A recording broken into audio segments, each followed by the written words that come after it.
And many were confounded. What new doctrine is this? It wasn't a new doctrine. It was sound doctrine. It is sound doctrine. Casting out devils, angels, dreams, visions, spiritual gifts, healings, miracles, demonic oppression, these kinds of things that are all in the pages of the Gospels. It's not a new doctrine. It's the doctrine, that follows this gospel message. We also see, though, where Jesus said, when he brings new wine, he has to put the new wine in new bottles. You see what I'm saying? He said you can't put new wine in old bottles because the old bottles may not receive the new wine that he's bringing. And he don't want the bottles to bust, so new wine is placed in the new bottles where it'll age right and grow right.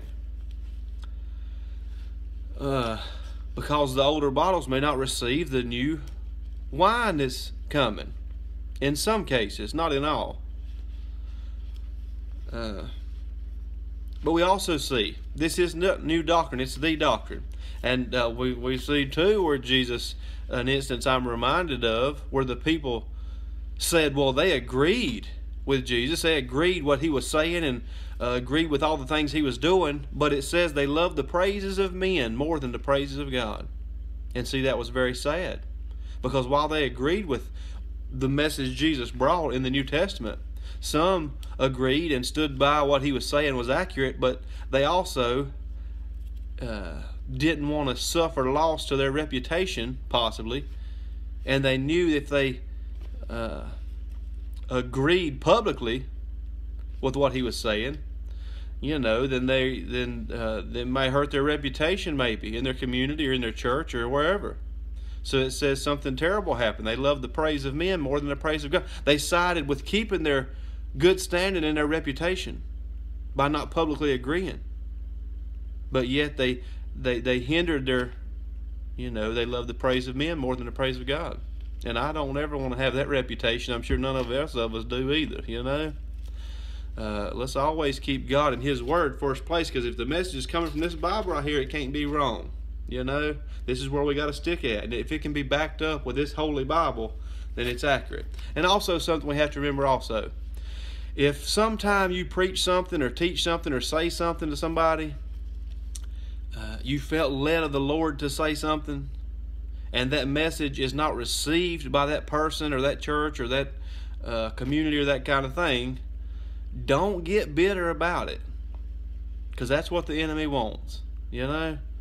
We get like, well, we have to defend ourselves, and we have to defend what we're saying till the bitter end and all this stuff, and argue and debate about this and get all worked up. That's not how a spirit-filled believer ought to act.